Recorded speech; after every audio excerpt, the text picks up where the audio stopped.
Manhood Part 5. During one of his wars, Napoleon captured 2 British sailors and confined them in a prison in central France. The men escaped and made their way to Boulogne on the sea coast, without being discovered. For a long time they could get no further.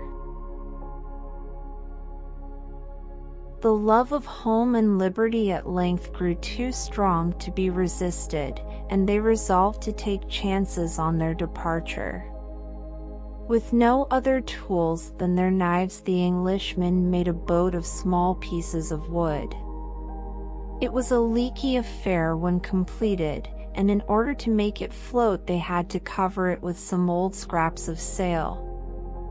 Sure of being shot if discovered, and with every chance of being drowned if they reached the open sea, they decided to attempt to cross the stormy English Channel in their rickety skiff. In the afternoon, before they were to make the effort, they saw an English frigate within sight of the coast, and hastened to launch the crazy craft and tried to reach the vessel. Some French soldiers discovered them and, leaping into a boat, soon brought them back. The captors were very much astonished at the daring of the sailors, and soon the news of their adventure spread throughout the camp, and the wonderful courage of the 2 men was the subject of general remark. At length the episode came to the ears of Napoleon. The great soldier was always attracted by a bold deed, and went to look at the boat in which the sailors had started. After seeing it he was more impressed than ever, and had the Englishmen brought before him. "Is it really true," he said, "that you thought of crossing the sea in this?" "Sire," said one of them, "if you doubt it, give us leave to go and see us depart." "I will," exclaimed the emperor. "You are brave men. I admire courage wherever I meet it. You are at liberty. But you need not risk your lives. I will put you aboard an English ship. When you reach London, tell your countrymen how I admire bravery, even in an enemy." He gave the sailors money and saw that they were well treated. The French officers were very much astonished, for the captives had been condemned to death, but Napoleon's generosity granted their freedom, and with it a safe conduct to their homes. What Napoleon was in this instance every boy can be. Generosity is a beautiful characteristic of a noble soul. As the hands of a clock tell the hour of time, generosity bespeaks heartfelt love and sympathy. And the truly generous is the truly wise. And he who loves not others' lives humblest. This word generous was once supposed to apply to nobility of descent, but now it applies to nobility of character. It is used in several ways, yet all fit and depend on each other as joists fit in mortises. Someone has defined the word as greatness of mind. Mind, that which Seneca calls the proper judge of man, that which makes, as Shakespeare said, the body rich. But greatness of mind is much more significant. It is like a large number before a cipher. It is, as Johnson said, great in great things and elegant in little things. If there is a boy in school, says Horace Mann, who has a club foot, don't let him know you ever saw it. If there is a boy with ragged clothes, don't talk about rags in his hearing. If there is a lame boy, assign him to some part of the game that does not require running. If there is a hungry one, give him part of your dinner. If there is a dull one, help him to get his lessons. If there is a bright one, be not envious of him, for, if one boy is proud of his talents and another is envious of them, there are two great wrongs and no more talent than before. If a larger or stronger boy has injured you, and is sorry for it, forgive him. All the school will show by their countenances how much better it is than to have a great fuss. And remember him who said, Love your enemies, bless them which curse you. As the North Pole is the opposite to the South Pole, so generosity stands over against selfishness. It glories in the right but scorns the wrong. What can I do for you, madam? Asked President Jackson of an early caller at the White House. Mr. President, replied the visitor, I am a poor widow and keep a boarding house on E Street. Mr. H. has boarded with me for several months, but declines to settle this account. He receives a good salary as a clerk in the Treasury Department, but I cannot collect any money of him. Why not? He won't pay it, sir. How much does he owe you, madam? Nearly $200. What is his salary? Almost $2,000 a year. That is a fair income, said the president, thoughtfully. He ought to live on that. He has paid me nothing for 5 months, sir. I need the money and came to ask your advice how to get it. He admits his indebtedness? Yes, sir, but he avoids me on pay days, and I can get no satisfaction from him after repeated solicitations. He must pay you, madam. I hope he can be made to. I can ill afford to lose it. Go to him, said Jackson, and get his note at 30 days for the full amount and interest. His note, sir? It wouldn't be worth a penny. Get his note, repeated the president, and come to me again. We shall see how much it will be worth. The widow withdrew. I must have some kind of settlement of our account today, she said to the delinquent boarder at noon. If you cannot pay me cash, you must give me your note at 30 days for the full amount and interest. Note? Certainly, replied the clerk, carelessly. I'll give you half a dozen notes if that will do you any good. What are you going to do with it? He continued, as he handed her the paper, without the slightest intention of paying it at maturity. Collect it, replied the landlady, firmly.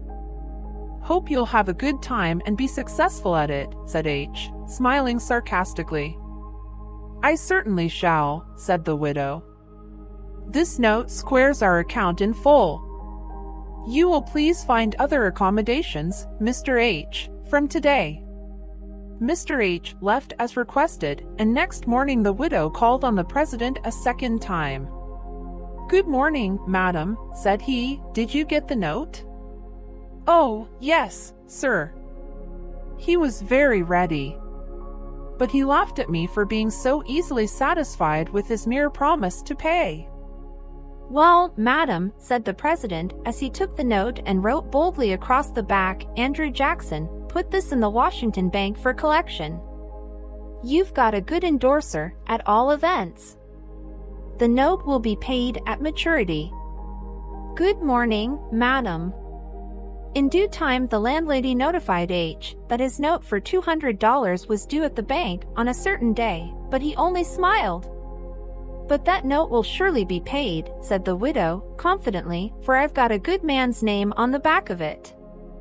Have you, indeed? Asked the clerk, with a chuckle. Who was fool enough to endorse my note for $200? Merely out of curiosity to see who the fool was, he called at the bank the day the note was due. But he did not laugh when he read the endorsement. He could not afford to let that name go to protest, so he paid the note at once. The word generous is now generally used for liberality. Honorable Chester Kingsley, who has given freely of his means to benevolent objects, tells how when a boy he used to pray God to give him a hand to get and a heart to give. Such a prayer was far-reaching. It meant cooperation of hand and heart, a hand to be industrious, a heart to be charitable. Here is a lesson for every boy. train the hand to make an honest dollar, the heart to consecrate it to noble purpose, and the mind to learn discretion in giving. If there is one thing that creates happiness more than another, it is making someone else happy. True happiness, if understood, consists alone in doing good. So wrote the poet Thomson. It is more blessed to give than to receive, said the most liberal giver of the ages. One needs to give to keep the heart open, to give without looking for returns, though such giving, like the dove of Noah's Ark, always comes back in due season with the olive leaf of reward. A poor fatherless boy, according to a German legend, had gathered in the woods a dish of strawberries. Returning home, a venerable old man startled him by calling out, "My lad, let me have thy full dish and not take my empty one." Pity for the old man's weakness and helplessness overcame the boy's reluctance to part with his berries, and he made the exchange. Soon he filled the empty dish and returned with it to his mother, to whom he told the story of his adventure. "Ah, happy are we, my child," she exclaimed, "the dish is pure gold." Though simple the story, it illustrates this profound truth, that the simplest and freest gifts return to us in richer and more acceptable favors. Then give to the world the best you have, and the best will come back to you. A poor soldier one day called at the shop of a hairdresser, who was busy with his customers, and asked relief, stating that he had stayed beyond his leave of absence, and unless he could get passage on a coach, fatigue and severe punishment awaited him. The hairdresser listened to his story respectfully and gave him a guinea. "God bless you, sir," exclaimed the soldier, astonished at the amount. "How can I repay you? I have nothing in the world but this," pulling a dirty scrap of paper from his pocket. "It is a receipt for making blacking, and is the best that was ever seen. Many a half-guinea I have had for it from the officers, and many bottles have I sold. May you be able to get something for it to repay you for your kindness to a poor soldier." Oddly enough, that dirty piece of paper proved worth £500,000 to the hairdresser. It was no less than the receipt for the famous Day and Martin's blacking, the hairdresser being the late wealthy Mr. Day, whose factory is one of the notable sights of the English metropolis. Be generous, my boy. Not in one thing, but many. In chemical galvanism, it is the number, not the size, of the cells, which increases the power of the battery. In generosity, it is not the large gift, but the number of little gifts, not the one kind word, but the many. Not the great acts, but the continued small ones. To your enemy manifest generosity in forgiveness, to your opponent tolerance, to your parents deference, to yourself respect, to all charity. Count that day lost whose low descending sun views from thy hand no worthy action done. Be cautious with whom you associate, and never give your company or your confidence to persons of whose good principles you are not certain. Bishop Coleridge. And no company is far preferable to bad, because we are more apt to catch the vices of others than virtues, as disease is far more contagious than health. Avoid as if struck with leprosy anyone who is profane, who smokes, who is untruthful, who is unmindful of the rights and feelings of others, and do not forget that strong drink leads directly to all evil. Avoid it as you would a fatal disease. There is a well-established rule by which one is judged by the company he keeps. No word of explanation need be given, for the companions he selects and in whose circle he moves speak louder than words. The choice of associates is a very important one. As an vitiated heir, it is hard for a strong constitution to escape sickness, so however firm and settled a boy's principles might be, there is danger of losing them by the influence and example of corrupt companions. It is said to be a property of the tree frog to acquire the color of any object to which it adheres for a short time. Thus, if found on growing corn, it is commonly a dark green, and if found on the white oak, it has the color peculiar to that tree. Just so is it with boys. One usually resembles those with whom he associates and becomes like them. Unconsciously, he takes on their image, thinks and acts like them, and is a just photograph of them.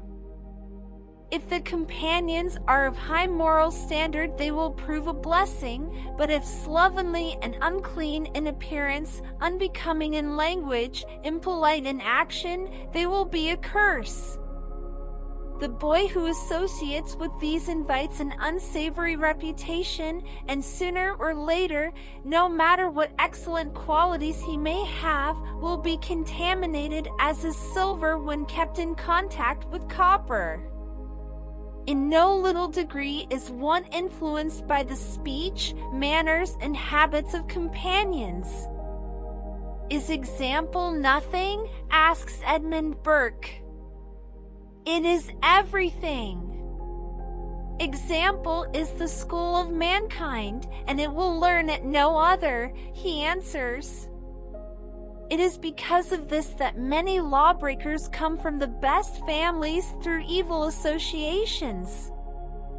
May it please the court, said a convicted criminal when asked if he had anything to say before sentence of death was passed upon him, bad company has been my ruin. I received the blessings of good parents, and in return promised to avoid all evil associations. Had I kept my promise, I should have been saved from this shame and been free from the load of guilt that rests upon me. I, who once moved in good society, am lost, and all through evil companions. Many inexperienced boys form the idea that by associating with rough, fast lads they might influence them to be better, or by seeing the evil effects would learn to abhor wickedness the more. These thoughts are foolish in the extreme, and if put into practice, depraved 9 times out of 10. There is a poisonous reptile mentioned in tropical Africa that has lived so long in a certain colored gravel that it has taken on the exact color, so that a traveler cannot distinguish the one from the other unless the reptile moves. To come in contact with it is to risk one's life. So the boy who willfully courts the company of the bad risks the safety of his character, for vice, as Pope said, is a monster with such frightful mien, as to be hated needs but to be seen.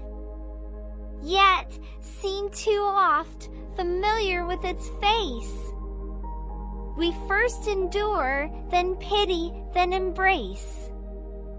Chemists tell us that 1 grain of iodine imparts color to 7,000 grains of water. One bad boy may do more to injure one's character in a day than a lifetime can remedy. Goodness and badness will associate no more than light and darkness. A rotten apple will corrupt a barrel of good ones, but a barrel of good ones will not restore a rotten one. Separation is the only safe plan.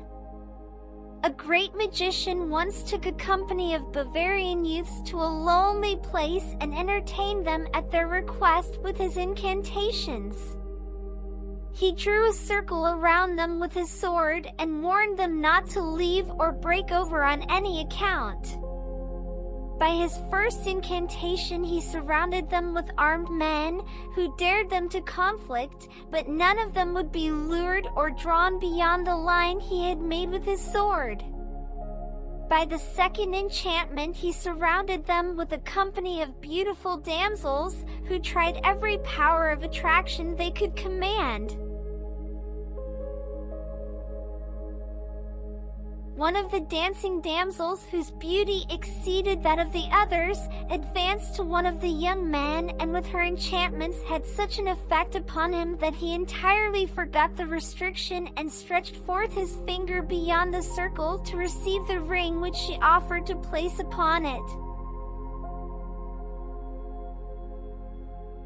At once she seized him and drew him after her, and it was only through difficulty that he was rescued. What an illustration! This circle is the rule of right, the armed men pride and passion, and the charmer a fair representative of intemperance, vice, and sensuality. The only safety for a boy is within the circle of right. To step over its boundary is to enter the domain of wrong.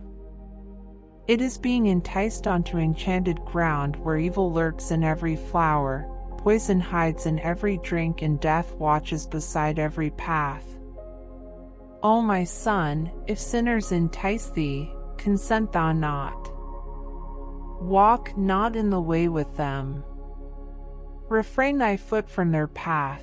And when they bid thee cast in thy lot among us, have the courage to refuse. Avoid vulgar companions. Vulgarity is like a blot on a clean sheet of paper. Though it does not destroy the whole sheet, it damages and discounts it to such an extent that it is often cast aside as worthless. Avoid lazy companions. The do-nothings are usually the good-for-nothings. They are of little use to themselves or anyone else.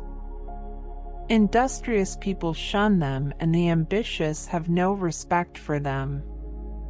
Many a man who might have been rich and honorable has spent his last days in the penitentiary or poorhouse because the early days were spent in idleness. Idleness is the mother of almost every crime, and he who fellowships the idler runs the risk of being criminal. Then eschew the idle life. Flee, flee from doing naught. For never was there idle brain, but bred an idle thought. Avoid skeptical companions. Making religion a mockery is a bad trait in any boy, and the sooner his room is considered better than his company, the sooner will the boy be protected from the impure and irreligious. He who neglects the house of God, desecrates the Sabbath, and laughs at others who are inclined to be pious is not the right kind of company to keep. An overseer in a mill found a pin which cost the company nearly $500. Was it stolen? Asked an employee. Was it a diamond pin? Oh, no, answered the overseer. It was just such a pin as we use without stint. You see, it happened this way. Calicos, after they are printed, washed and dried, are smoothed by being pressed over heated rollers. By some mischance, a pin dropped so as to lie upon the principal roller, and became wedged in it, the head standing out a little from the surface. Over and over went the roller, and round went the cloth, winding at length on another roller, until the piece was measured off. Then another piece began to be dried and wound, and so on until 100 pieces had been counted. These were not examined immediately, but removed from the machinery and laid aside. When at length they came to be inspected, it was found that there were holes in every piece throughout the web, and only 3/4 of a yard apart. The pieces averaged about 40 yards, which at 12.5 cents a yard amounted to about $500. Of course, the goods could not be classed as perfect, so they were sold as remnants at about half the price they would have brought had it not been for that hidden pin. Thus it is when a boy takes for his companion one whose language is not the most savory, who is inclined to be lazy and skeptical, that he does himself a moral injury which increases with the association. Evil seed is planted in his mind, which, as Seneca said, is sure to spring up in future resurrection, discounting his reputation and damaging his character beyond repair. No boy can be too cautious with whom he associates, and without good company, all dainties lose their true relish, and like painted grapes, are only seen, not tasted. Would you acquire a good reputation? Seek the companionship of good boys. Good begets good. Flowers planted by the rose smell of the rose. Companionship with the wise never fails to have a most valuable influence on the formation of character, increasing resources, strengthening resolves, elevating aims, and enabling one to exercise greater dexterity and ability in his affairs, as well as more effective helpfulness to others. Thus Allan Cunningham, when learning the trade of a stonemason in Nithsdale, walked all the way to Edinburgh that he might see the face of Sir Walter Scott as he passed along the street.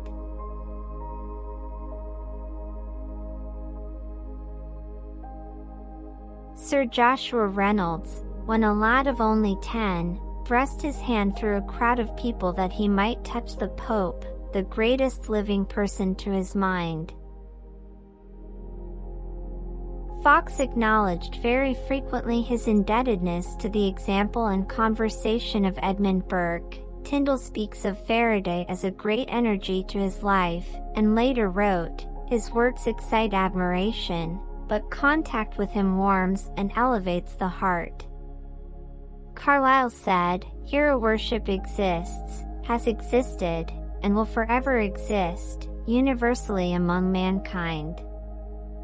Haydn's hero was Sir Joshua Reynolds. Rogers the poet had his hero in the person of Dr. Samuel Johnson, Hallam his in Tennyson, Tennyson's was William Ewart Gladstone, and Henry Martyn's was a big boy who defended him from others who picked on him, and who assisted him in his studies at Cambridge.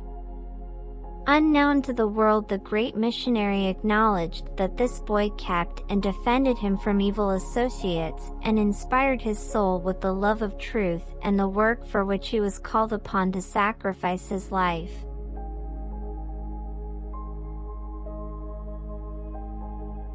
My boy, choose carefully your associates.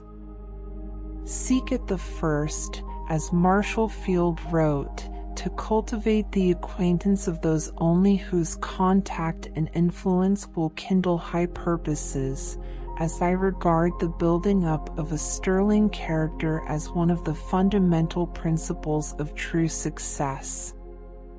See to it that they are modest, studious, truthful, moral, shunning evil places, avoiding questionable amusements, without bad habits, and in conduct exemplary. Choose your superiors if possible, your equals at least, your inferiors never. Associate with boys who will foster your piety and who will make you wiser and nobler. Lord Brooks so esteemed the friendship of Sir Philip Sidney that he chose for his epitaph, "Here lies Sir Philip Sidney's friend." Be careful in choosing companions. Seek only the brave and the true, and stand by your friends when in trial. ne'er changing the old for the new. And when by false friends you are tempted to do things wrong which you know, with firmness, with patience and kindness, have courage, my boy, to say no. The youth who bathes in pleasure's limpid stream, at well-judged intervals feels all his soul nerved with recruited strength, but if too oft, it chills his languid virtue. My boy and my son, I advise you not to touch a card. Don't learn the game or watch one. One of my companions fell dead in a gambling house by a pistol shot from his own gun. His name was Ben Miller. His partner from Featherly said to me, "I wish I lay there with poor Ben."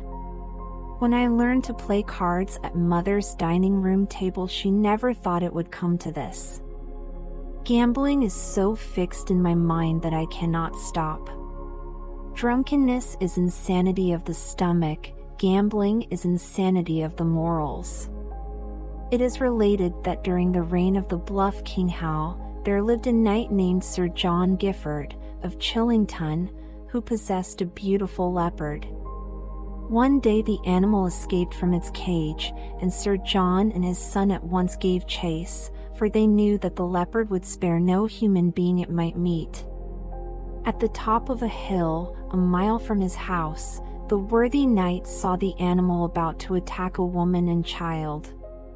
Sir John was armed with a bow and arrow, and rather breathless through running. His son, fearing his shot might be too weak, shouted, "Take aim, draw strong." Never was surer aim taken, for Sir John pierced the leopard's heart and saved the woman and her babe. In consideration of this brave and skillful deed, the Giffords of Chillington adopted as their crest a leopard's head and an archer with a bent bow, with the motto, "Take aim, draw strong." This is what many good and great men have done in regard to some amusements, the influences of which have proved destructive to character. To enjoy oneself is a divine right, provided such enjoyment does not injure health, weaken morals, or lead others to place a false estimate on living. Amusement is not an end, but a means of refreshing the mind and replenishing the strength of the body, that the work of life may be easier and better done. When it begins to be the principal thing for which one lives, or when in pursuing it, the mental powers are enfeebled and health impaired, it then falls under just condemnation. Amusements that consume the hours of the night which were intended for rest and sleep, thus making one nervous, besides increasing one's love for romance and adventure, are wrong. Amusements which call one away from study or duty are pernicious, just to the extent they cause negligence or unfaithfulness. Amusements that rouse or stimulate morbid appetites, suggest wrong things, cause one to be discontented, lead into bad company or expenditure beyond one's means, should always be avoided, for their tendency is downward rather than upward. Care must be taken in choosing amusements. Those should be chosen which have some advantage beyond merely supplying a pleasant pastime, and those avoided which lead to bad company, drinking, horse racing, gambling, or any place where so many are allured to destruction. Multitudes of boys have gone down morally, socially, financially, and spiritually under their blasting influences, never to rise again. There are few amusements so harmless, but what they may be carried into low association and made an instrument of evil, hence every boy should look to himself that no dishonesty, betting or overexertion be allowed? Don't play cards. Is it possible there is harm in cards, you ask? Is it wrong to shuffle a few pieces of pictured and spotted papers in the parlor? No, my boy. But it is the harm which comes from them, with no known excuse to palliate its pernicious consequences. Card playing has a fascination connected with it.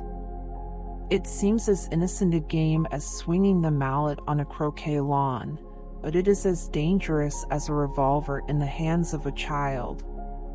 It has dealt out death and destruction by the wholesale. It has made, as Dr. Withrow said, so many noble lives base, upright people dishonest, rich people poor, poor people painfully impoverished, and altogether it has a dark indictment against it in the court of heaven. On one of the railroads leading out of Chicago, four men, high in position, one of them a judge, another a lawyer, sat passing the time away with a game of euchre. An old lady across the aisle grew restless and at last, standing and breaking in upon their somewhat selfish hilarity, said, "Excuse me, but is not this judge?" "Yes, ma'am," the man of the bench replied, a little startled and ashamed to acknowledge it under the circumstances. The old lady continued, "I thought so. And, Judge, it was you who sentenced my boy at Oshkosh to state's prison for 10 years, and it was that other man there that pleaded against him, and he died last year, Judge, in the penitentiary, and it was cards that led him to it. He was a good boy until he took to playing cards and going down to the village grocery, and at last I could do nothing with him. I know I ought not to be talking this way to you, but, Judge, if such as you only knew how much the young people are influenced by what they see you do, I don't think you would be handling those cards as you and these gentlemen are doing." They cost me my son. So they have cost thousands of parents their boys, and boys their manliness. They have been the turnkey which has opened the prison gate, the trapdoor of the gallows, the instrument of many a suicide, and the decoy which has led many to eternal ruin. Therefore don't play cards. Don't go to the theater. What? Is there anything wrong in going to a theater, and will it injure me? Yes. It is a pleasure so dangerous in its tendencies, that good men for ages have denounced it. Long ago, Aristotle the philosopher opposed it, saying, "The seeing of comedians ought to be forbidden to young people, until age and discipline have made them proof against debauchery." Theodore L. Coiler said, "It fascinates as the wine cup fascinates, to draw young men into impure associations, and to destroy everything like healthy spiritual life." Edwin Booth, who was one of the greatest tragedians, remarked, "I would not be willing for my wife and daughter to attend a play unless I knew beforehand the character of the play and the actors." And, where a lady cannot go, is it fit for a young gentleman? General Grant believed this, for he said, "I never go where I cannot take ladies. I don't care to go where ladies cannot go." "Oh, that theater," said an agonized mother of a felon's son, "he was a virtuous, kind youth till the theater proved his ruin." Professor Knowles states that at a juvenile prison, it was ascertained that a large proportion of the boys began their careers in vice by stealing money to buy theater tickets.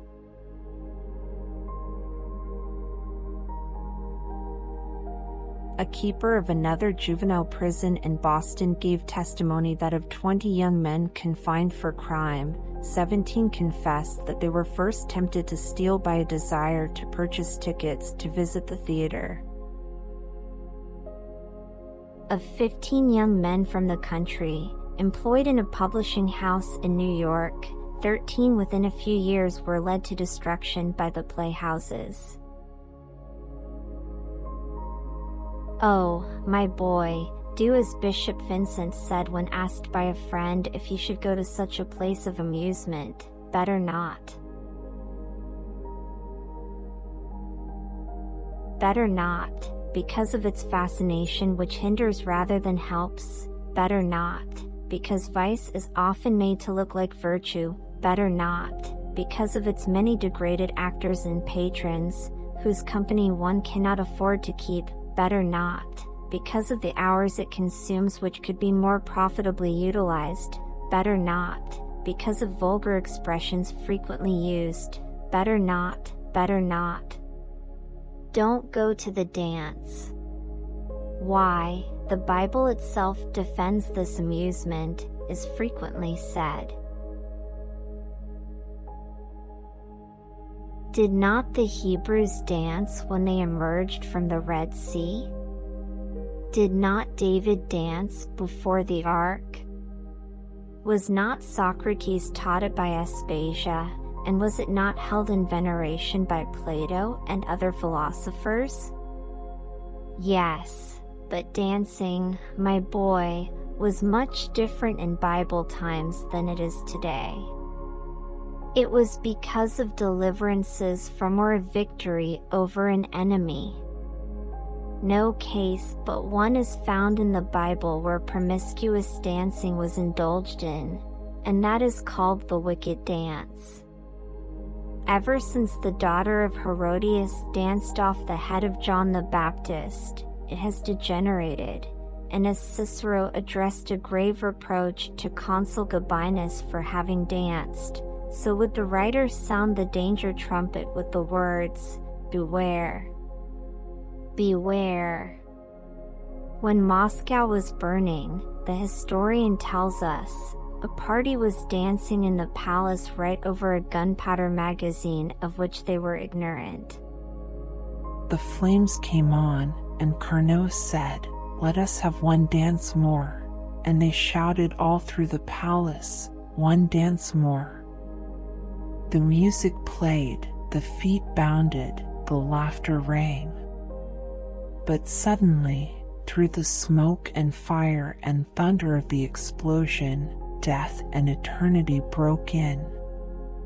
One dance more has been the ruin of many a young man, the death blow of many a good reputation, the cause of many a jealousy which ended in crime, and the murderer of many a virtue which bid fair to distinguish the noble youth. Oh, my boy, be careful of your amusements. If there is a tendency to injure the morals, shun them as a plague. Orange trees cannot live and bear fruit in Labrador, neither can piety thrive amidst frivolities and liberties which attack modesty of person and honesty of purpose. Shun amusements if they are indulged in for mere killing of time. Time is eternity, pregnant with all eternity can give, pregnant with all that makes archangels smile. Who murders time, he crushes in the birth. A power ethereal, only not adorned. Murillo, a Spanish painter, left a wonderful painting which represents a monk in his cell writing. He had been engaged in writing his life, but before he had completed it, death summoned him to the eternal world. He pleaded to return, and the legend says that he was permitted a certain period to complete his autobiography.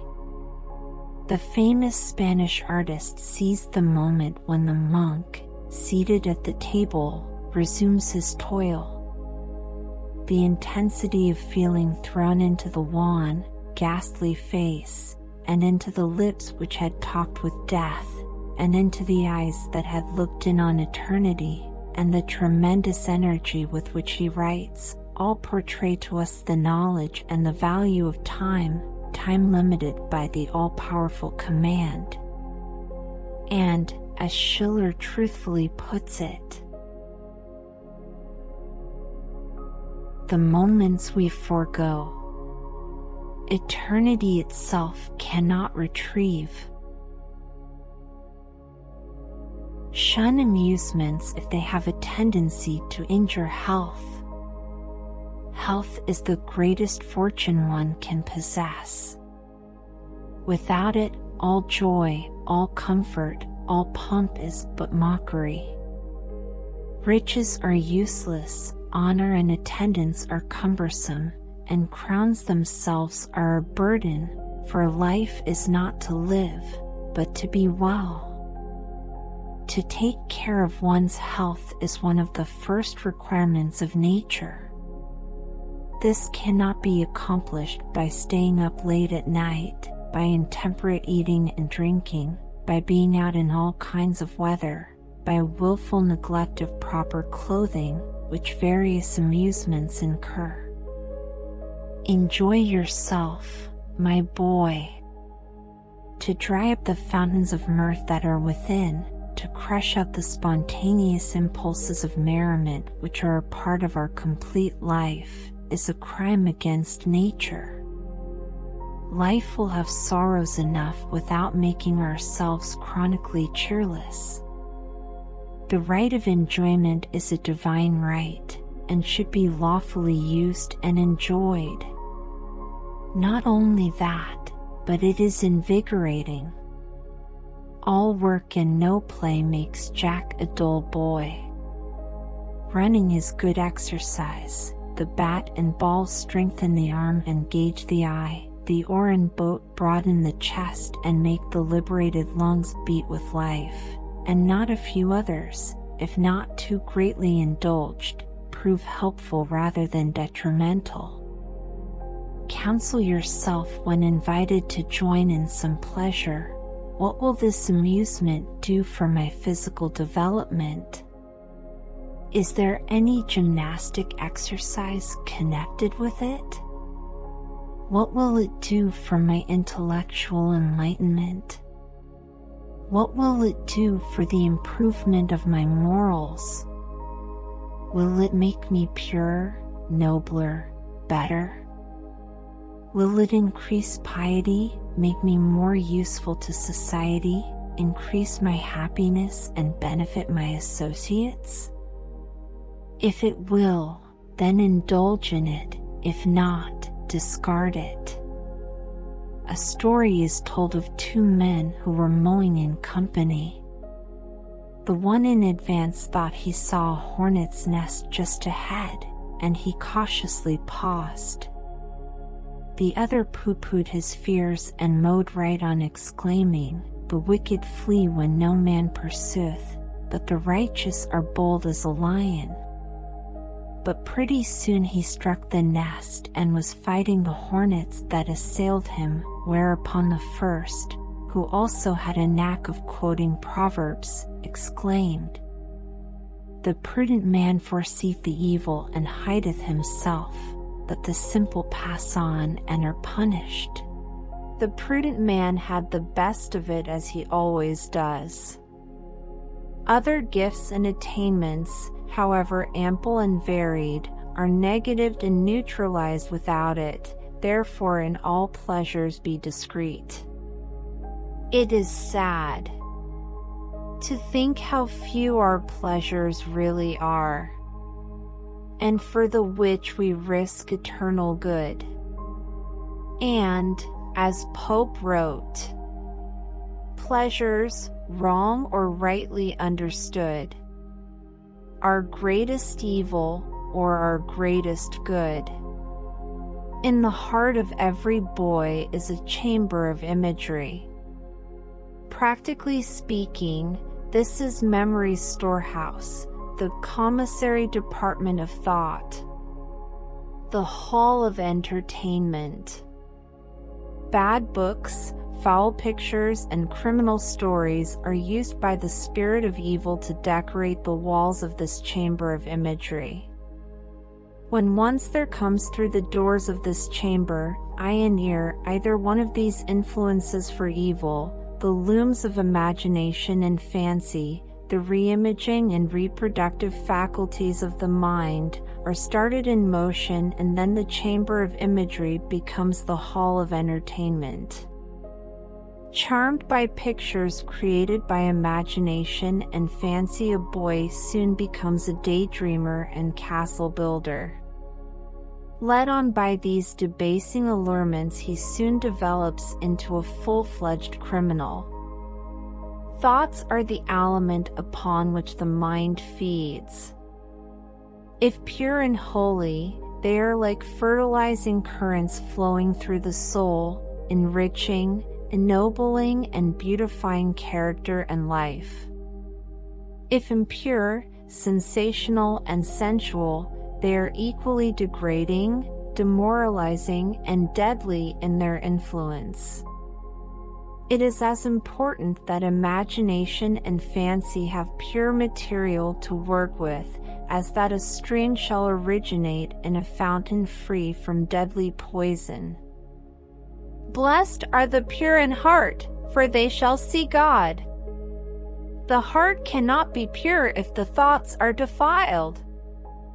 It is only about 400 years since the first book was issued from the press. Between 1450 and 1455, Gutenberg, the inventor of the printing press, succeeded in publishing the first copy of the Bible, but he was compelled to make the initial letters of the chapters with the pen. As the years passed, many improvements were made, until now, more than 25,000 books are published annually. Books are wonderful things. They are companions and teachers. For their authors they cost much thought, time, and expense. For the reader they are cheap and helpful. They carry the mind fast and safe the world over. In the twinkling of an eye one can be exploring with Livingstone in Africa, or campaigning with Napoleon or Grant. One can meditate with Socrates, conspire with Catiline, steal the Stratford deer with Will Shakespeare, swim the Hellespont with Byron, weigh the earth with Newton, and climb the heavens with Herschel. There being such an abundance of literary works, the question often arises, what should a boy read? Would it be wise to read everything that comes into his hands? By no means. To eat all kinds of food, suitable or otherwise, would be sure to create disease. There are the scavengers among animals, but there should not be such among readers. To read everything would be most injurious. Good judgment should be exercised in selecting the quality of books read, and no less in the quantity perused. There are books, which, if read, would poison thought, corrupt morals, and perchance blast the prospects of the future. On the other hand, there are books which stimulate the mind, strengthen the morals, comfort the heart, and prepare the life for usefulness and success. Good books are a blessing to everyone. The principles they inculcate, the lessons they exhibit, the ideals of life and character they portray, stamp themselves indelibly upon the mind and habits of the reader. Give a man a taste for good books and the means of gratifying it, said Sir John Herschel, and you can hardly fail of making him a happy man.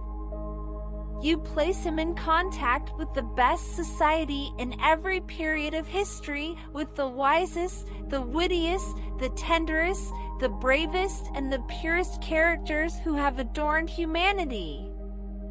You make him a denizen of all nations, a contemporary of all ages. "A good book," said Milton, "is the precious lifeblood of a master spirit embalmed and treasured up on purpose to a life beyond life." "In the best books," said Dr. Channing, "great men talk to us, with us, and give us their most precious thoughts. Books are the voices of the distant and the dead. Books are the true leaders. They give to all who will faithfully use them the society and the presence of the best and the greatest of our race. No matter how poor I am, no matter though the prosperity of my own time will not enter my obscure dwelling, if learned men and poets will enter and take up their abode under my roof, if Milton will cross my threshold to sing to me of paradise, and Shakespeare open to me the world of imagination and the workings of the human heart, and Franklin enrich me with his practical wisdom, I shall not pine for want of intellectual companionship, and I may become a cultivated man, though excluded from what is called the best society in the place where I live." It was through reading Cotton Mather's Essays to Do Good that Benjamin Franklin, when a boy, was influenced to be good and do good. Said he, "If I have been a useful citizen, the public owes all the advantage of it to this little book." William Carey was induced to become a missionary to India by reading Cook's Voyage Around the World. Adoniram Judson became a missionary to the East Indies by reading Buchanan's Star in the East. Richard Baxter became a Christian and minister by reading a book called The Bruised Reed, given him by a man who was staying at his father's home.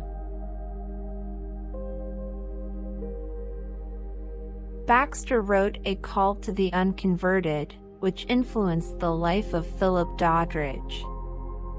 Doddridge wrote The Rise and Progress of Religion in the Soul, which was the means of the conversion of Wilberforce.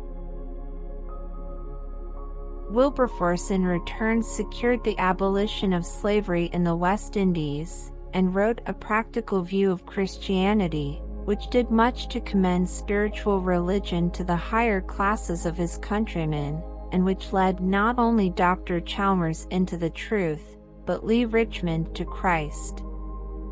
Richmond wrote The Dairyman's Daughter, which has been published in 100 languages and of which over 5 million copies have been sold. All this resulted from The Bruised Reed, written by an unknown Puritan minister named Sibbes. Foreign readers of Lincoln's Gettysburg speech and his second inaugural address asked, "Whence got this man his style, seeing he knows nothing of literature?"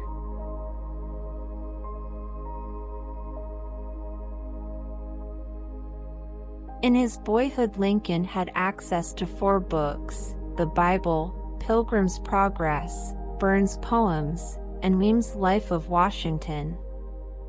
He so memorized many of the chapters of the Bible that subsequently he seldom made a speech at the bar or on the stump in which he did not quote from it. The secret of his literary beauty and ability was his knowledge of the English Bible and Bunyan's Pilgrim's Progress, 2 books which represent the rhythm, the idiom, the majesty, and the power of the English language.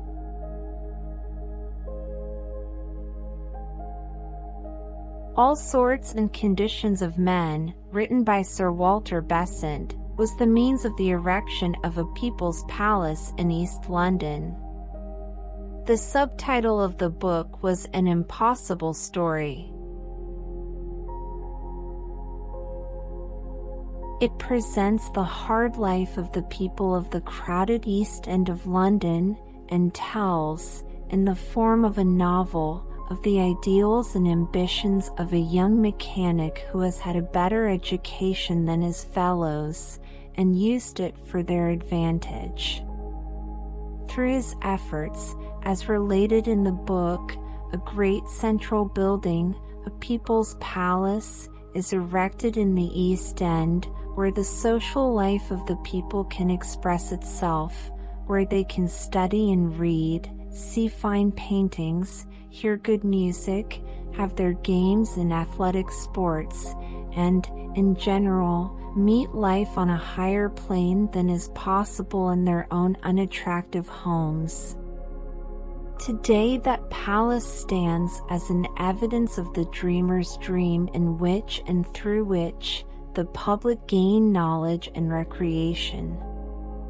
Surely the influence of one good book is marvelous. Bad books are numerous.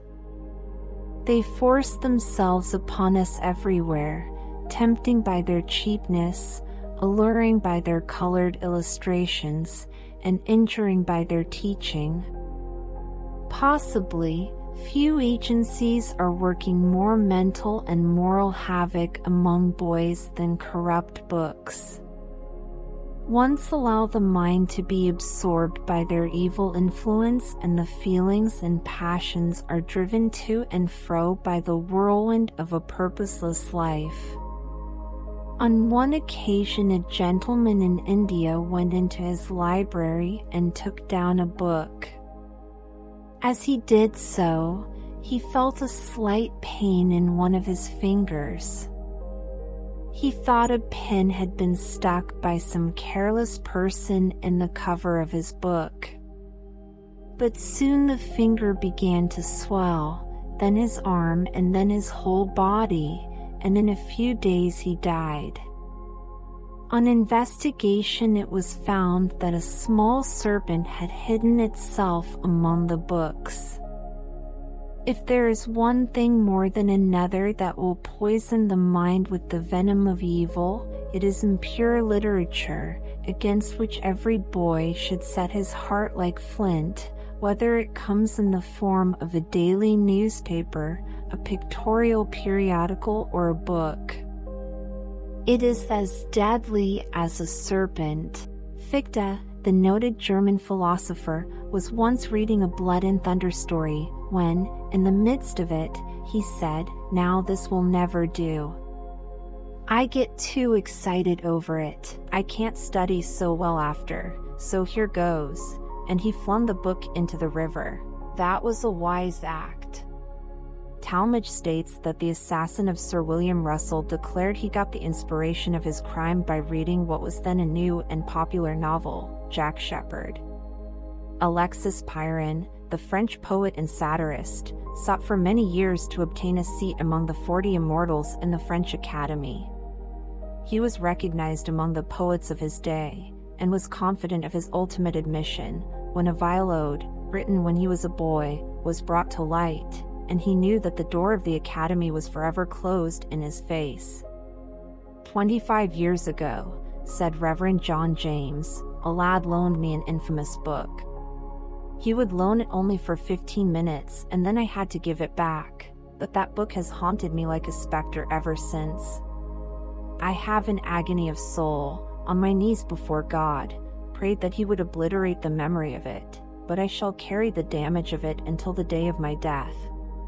I remember well when I was not more than 12 years of age, said Dr. Leonard, that I was shown a book, a vile book, by a German shoemaker. He came through the region of country where I lived, and the pictures that were in that book are now in my mind tonight as clearly as when I first looked upon them. Other pictures of beauty have faded, but somehow those have remained. I have said I will turn that picture away from my memory and won't think of it again, yet, as often as I think of that German shoemaker, that vile book stands out again before my mind.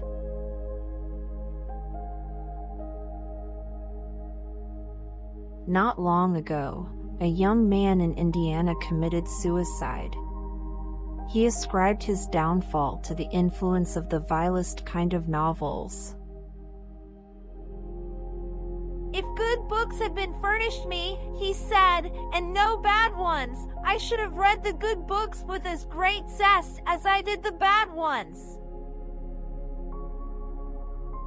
Persuade all persons over whom you have an influence not to read novels." Such was his parting message to his brother. This is not self-murder. If thine eye offend offend thee, pluck it out.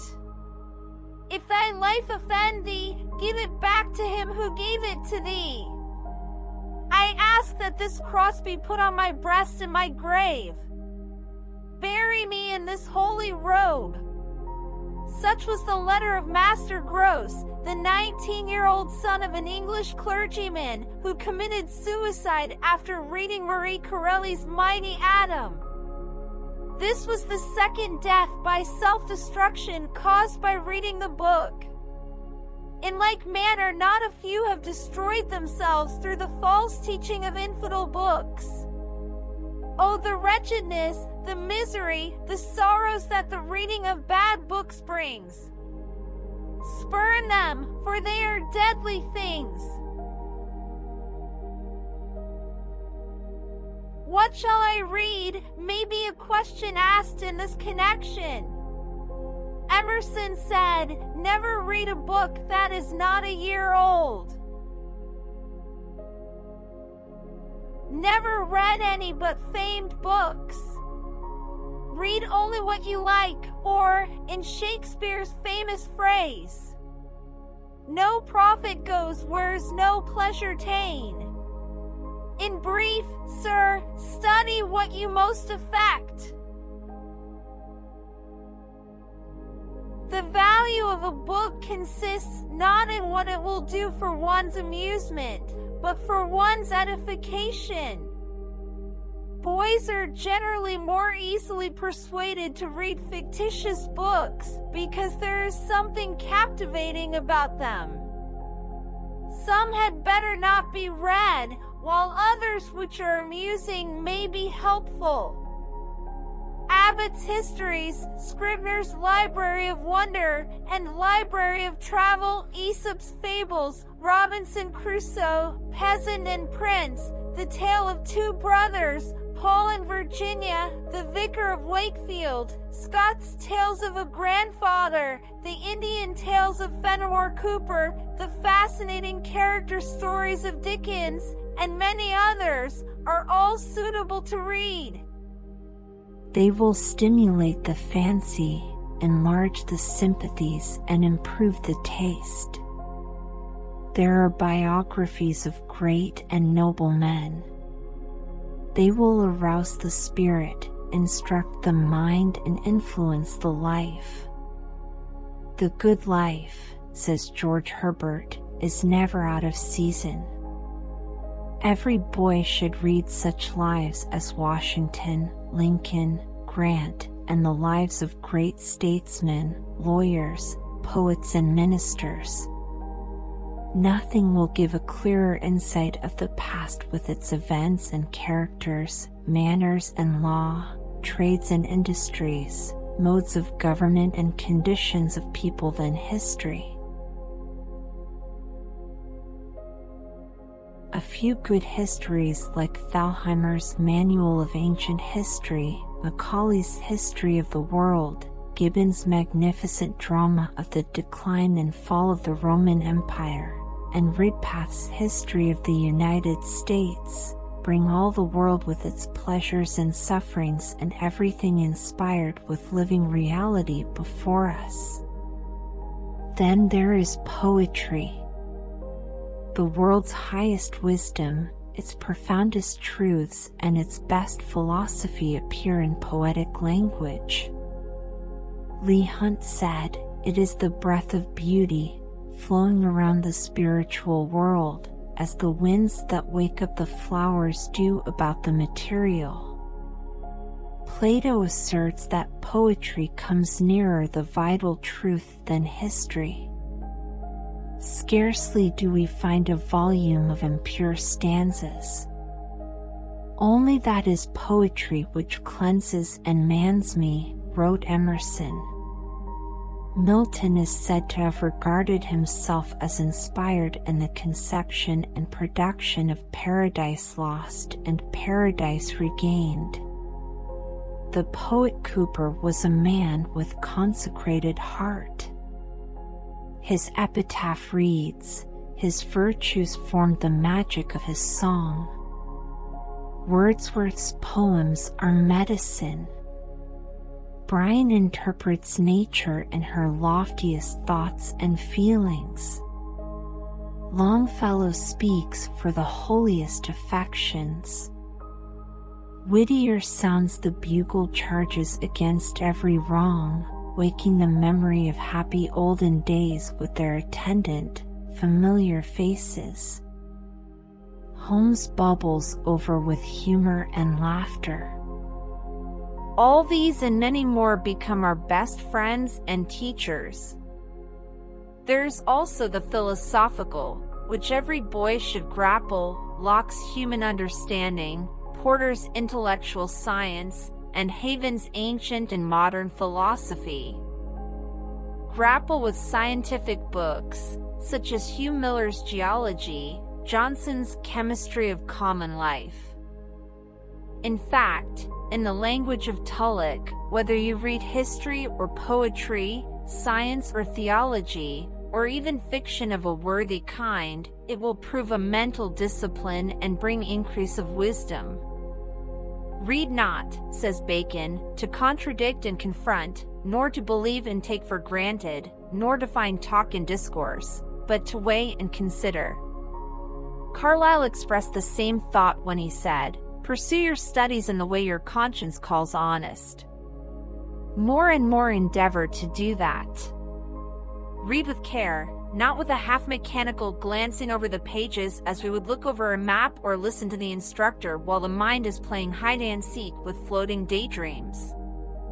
Read with regularity. Have a definite time if possible, when no one will be likely to obtrude. Select some line of knowledge, both interesting and useful, and read with the intention of acquiring a thorough understanding of it. When finishing a chapter, take a mental review, and if not able to give an outline of it, read it over again. By so doing, one cultivates a retentive memory. Should anything of importance present itself, underline it. Sir William Hamilton underscored. Cardinal Newman wrote in the margin of his books a statement of his own views upon the paragraph he read. Gladstone always read with pencil in hand, marking on the margin those passages he wished to remember, questioning those about which he was in doubt, and putting a cross opposite those he disputed. In reading, use a dictionary to aid in pronouncing and defining large or unknown words. If possible, read aloud. It aids enunciation and leads to a mastery of inflection. Above all, make it your business, my boy, to extract the honey from what you read. Read for mental sustenance. Read so as to know how to live, speak, and act, or read not at all. An old pilot was once asked if he knew where all the rocks were along the line of travel. There's a world of wisdom in his answer. I do not need to know where all the rocks are. It is enough for me to know where the rocks are not, and keep in the free channel. By reading good books, one avoids those dangers to morals which lurk in so much of the literature of the day.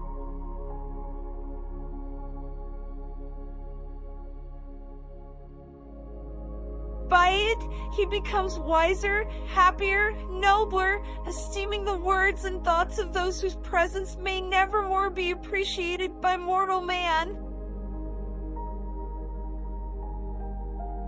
Though dead, they yet speak.